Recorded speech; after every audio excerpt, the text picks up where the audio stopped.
Hi friends, welcome to Aadish சமையல். இன்றைக்கி நம்ம பார்க்க போகிறது ரொம்பவே சூப்பரான ஹெல்த்தியான அரைக்கீரை கூட்டு ரெசிபி தாங்க பார்க்க போகிறோம். இது வந்து ரொம்ப சிம்பிளாக செஞ்சிடலாம். சாதத்துக்கு, டிஃபனுக்கு எல்லாத்துக்குமே ரொம்ப சூப்பராக இருக்கும். ரொம்பவே ஹெல்த்தியானதும் கூட. இந்த மாதிரி கீரை கூட்டு செஞ்சு கொடுத்தோன்னா குழந்தைங்க முதற்கொண்டு எல்லாருமே விரும்பி சாப்பிடுவாங்க. இப்போ இந்த கீரை கூட்டு எப்படி செய்கிறது, அதுக்கு என்னென்ன தேவை அப்படின்னு பார்க்கலாமாங்க. இங்கே ஒரு கடாயில் 2 3 டேபிள் ஸ்பூன் அளவு எண்ணெய் சேர்த்துக்கலாம். நான் ஃபஸ்ட்டு தாளிப்பு கொடுத்துக்கிறேன்.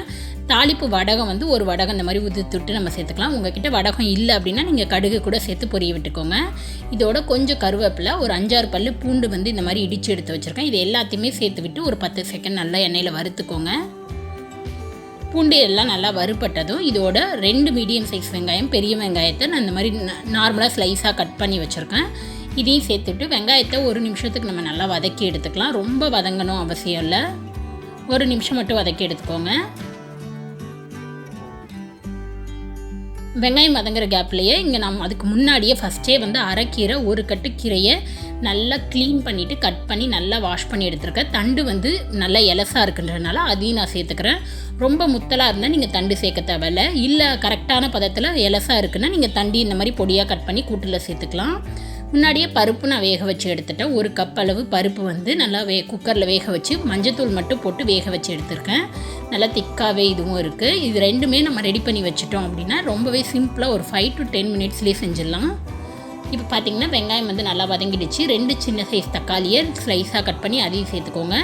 இந்த கூட்டுக்கு தேவையான அளவு உப்பு எல்லாத்தையும் சேர்த்து விட்டு நல்லா மிக்ஸ் பண்ணி விட்டுருங்க. வெங்காயம் தக்காளி நமக்கு நல்லா குழைவாக வதங்கி வரணும். அந்த அளவுக்கு நல்லா வதக்கி எடுத்துக்கலாம். வெங்காயம் தக்காளி வந்து இங்கே நல்லா வதங்கிடுச்சு. இப்போ காரத்துக்கு தேவையான அளவு மிளகாய்த்தூள் நான் 1.5 ஸ்பூன் அளவு சேர்த்துக்கிறேன். நம்ம பருப்பு வேக வைக்கும் போதே மஞ்சத்தூள் சேர்த்துட்டோம், அதனால் நான் இந்த ஸ்டேஜில் சேர்க்கல. கொஞ்சம் பெருங்காயத்தூள் மட்டும் சேர்த்து விட்டு நல்லா மிக்ஸ் பண்ணிக்கோங்க. இந்த மசாலா பச்சை வாசனை போகிற வரையும் நம்ம வதக்கிக்கலாம். அடுப்பு நல்லா ஸ்லோ ஃப்ளேமில் வச்சு வதக்கிக்கோங்க, அடி பிடிச்சிடாமல் இருக்கணும். இந்த ஸ்டேஜில் நம்ம ஆல்ரெடி வேக வச்சு கடைஞ்சி எடுத்து வச்சுருந்தா பருப்பை சேர்த்துக்கிறேன். அதோட ஒரு 1/4 கிளாஸ்லேருந்து 1/2 கிளாஸ் அளவு மட்டும் தண்ணி சேர்த்துக்கிறேன்.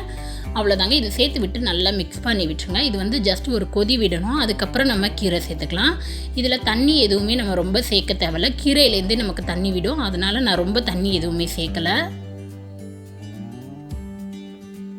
இப்போ நல்லா மிக்ஸ் பண்ணிவிட்டு இதை வந்து அப்படியே ஒரு 2 நிமிஷத்துக்கு விட்டுருங்க. அடுப்பை நல்லா ஸ்லோவில் வச்சு இடையில நல்லா மிக்ஸ் பண்ணி விடுங்க. இல்லைனா பருப்பு வந்து நமக்கு காந்திடும், அடிப்பிடிக்க ஆரம்பிச்சிடும். இப்போ பாருங்கள் நல்லா கொதித்து வர ஆரம்பிச்சிருச்சு. இந்த ஸ்டேஜில் நம்ம கீரை சேர்த்துக்கலாம். இதே மெத்தடில் நீங்கள் சிறுகீரை கூட செய்யலாம், ரொம்பவே நல்லாயிருக்கும். நான் இன்றைக்கி வந்து அரைக்கீரை எடுத்திருக்கேன். கட் பண்ணி வச்சா எல்லா கீரையும் சேர்த்துக்கோங்க. நான் மொத்தமும் ஒரு கட்டிக்கு சேர்த்துக்கிறேன்.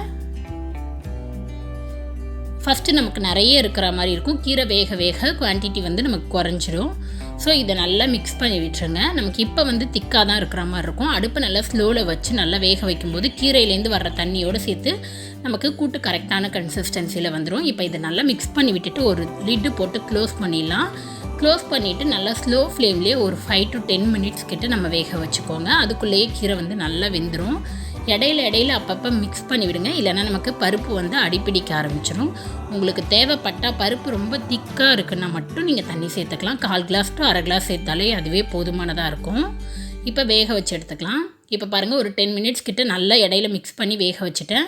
கீரையுமே கரெக்டான கன்சிஸ்டன்சியில் நல்லா சூப்பராக வெந்து வந்துருச்சு. பாருங்கள் நம்ம தண்ணியே சேர்க்கல, அந்த கீரையிலேருந்து வந்த தண்ணியிலேருந்து நல்லா கூட்டு வந்து கரெக்டான கன்சிஸ்டன்சியில் இருக்குது. இது வந்து நம்ம சாதத்துக்கெலாம் பிசைஞ்சு சாப்பிட ரொம்ப நல்லாயிருக்கும். இதுவே நீங்கள் இன்னும் திக்காக வேணும்னா பருப்பு இன்னும் கொஞ்சம் திக்காக வச்சிங்கன்னா நமக்கு சைட் டிஷ் மாதிரிலாம் யூஸ் பண்ணிக்கலாம். இட்லி தோசைக்கெலாம் ரொம்பவே சூப்பராக இருக்கும் இந்த கீரை கூட்டு. ரொம்பவே ஹெல்த்தியானது. கண்டிப்பாக இந்த கீரை கூட்டை ட்ரை பண்ணி பார்த்துட்டு எப்படி இருந்ததுன்னு மறக்காத சொல்லுங்கள். உங்களுக்கு இந்த வீடியோ பிடிச்சிருந்துச்சுன்னா மறக்காத நம்ம சேனலை சப்ஸ்கிரைப் பண்ணிக்கோங்க. நெக்ஸ்ட் ஒரு நல்ல ரெசிபியில் உங்களை பார்க்குறது வரைக்கும் பாய்.